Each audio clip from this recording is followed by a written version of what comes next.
Welcome to the Billboard Mastery Podcast, where you will learn the correct way to identify, evaluate, negotiate, perform due diligence on, select the construction type, build, rent the ad space, and operate billboard signs. And now, here is your host, the guy that built from scratch the largest privately owned billboard company in Dallas-Fort Worth, Frank Rolfe. Every billboard lease requires an exhibit showing where the sign is to go. Every billboard permit application requires an exhibit showing where the billboard is to go. So creating a good exhibit is a really important item. This is Frank Rolfe for the Billboard Mastery Podcast. We're going to talk about creating exhibits to attach to leases and to applications. So let's first start off with what is the goal of the exhibit? The goal of the exhibit is to provide just the bare minimum you need to get the job done. In the case of the billboard lease, there are typically two exhibits.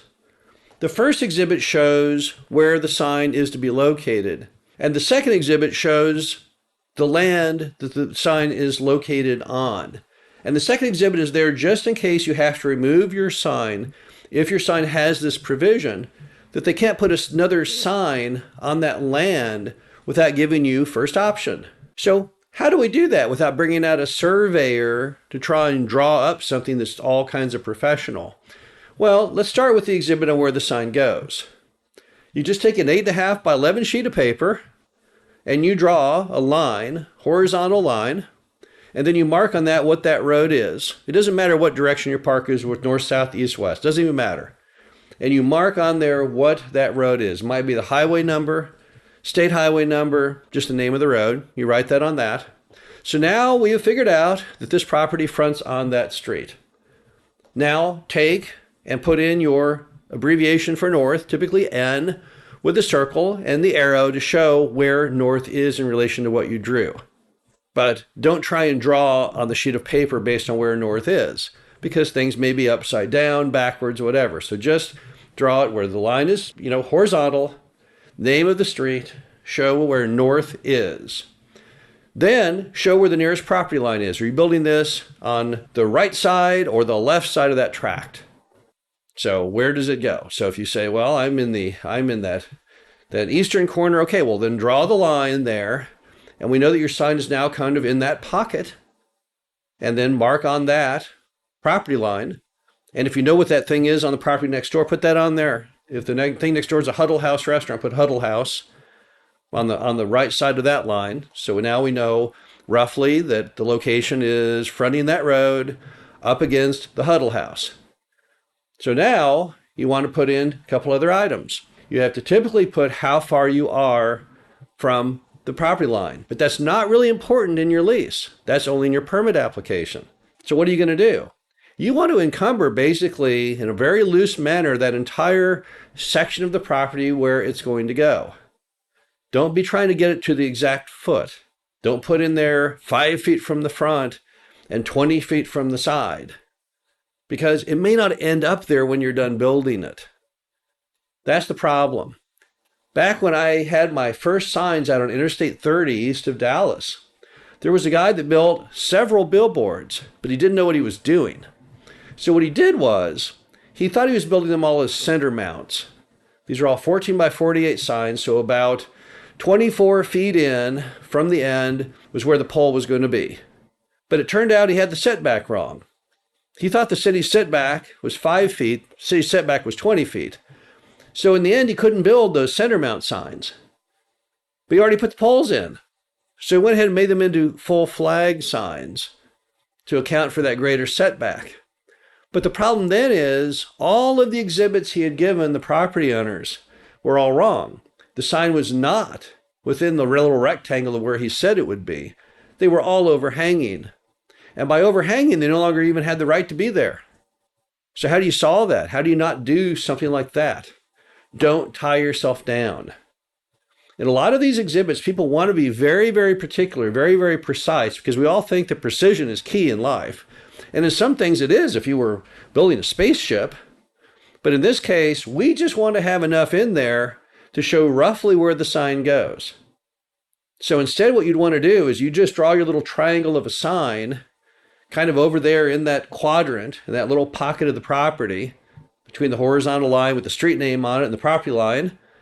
And then but just take a highlighter, like a blue highlighter, and draw a box, an all-encompassing box that is all of the property in that corner, all the way from that which is fronting the road, all the way up the side of the neighbors. Make sure it's big enough you could have 2 or 3 or 4 billboards in that space. Because all you're doing is saying, here, seller, here's where I'm building it roughly. See, precision is to their benefit, not to your benefit. They would like you to say with exact, concrete, Swiss engineered precision where the pole will be, but you can't. You don't really know that till you go out to build the sign. Even if you had accounted for all the setbacks properly and you started to drill down and lo and behold, you hit a big old rock and you're talking another $5,000 or $10,000, or you could move the pole over a little, well, you'd move the pole over. But if you were too precise in what you did, you can't move the pole over because now you've defaulted on your lease.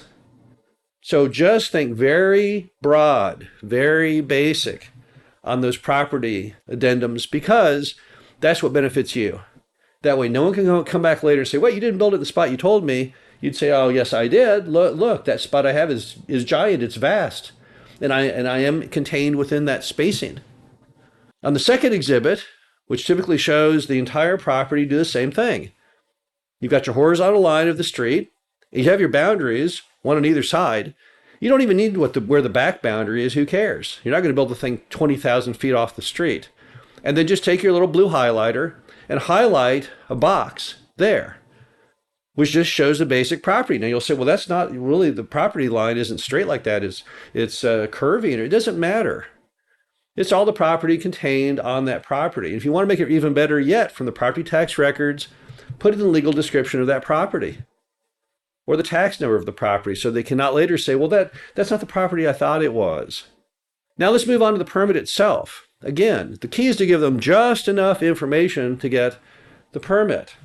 So what do they want to know? Well, typically on the permit application, they want to know a few items. They want to know the distance from the sign to the next sign down the street. They want to know setback from the front, setback from the side. In some states, you have to show such things as distance from the on-ramp or off-ramp. In some states, they're going to want to see the distance from the school or the church. But again, it doesn't have to come from a surveyor. If it was done from a surveyor, it would have to be a huge sheet of paper, because some of those distances can be 1,000 feet or more. If you did it to scale, the sign itself would be the size of a pinhead on that sheet of paper. But the state, typically, they don't need it to that level of precision either. They just want to know that you cover the basic facts of what they want. And how do you know the basic facts? You need to get a copy of your state's Billboard handbook, which you can probably get online, or talk to somebody, whoever does the actual permit approvals, as to what they want that exhibit to look like.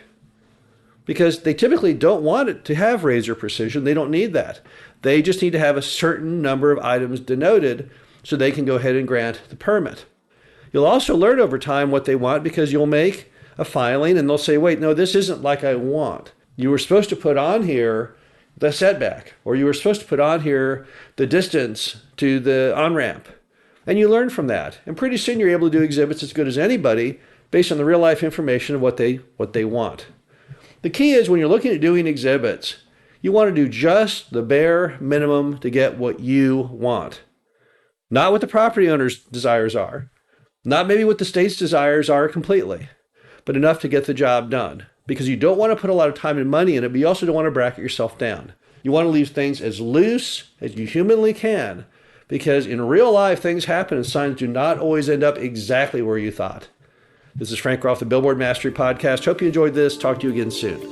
Thank you for listening to the Billboard Mastery Podcast. Be sure to visit us at www.billboardmastery.com, where you can find past episodes of this show, plus an array of information to help you successfully build, buy, and operate billboard signs.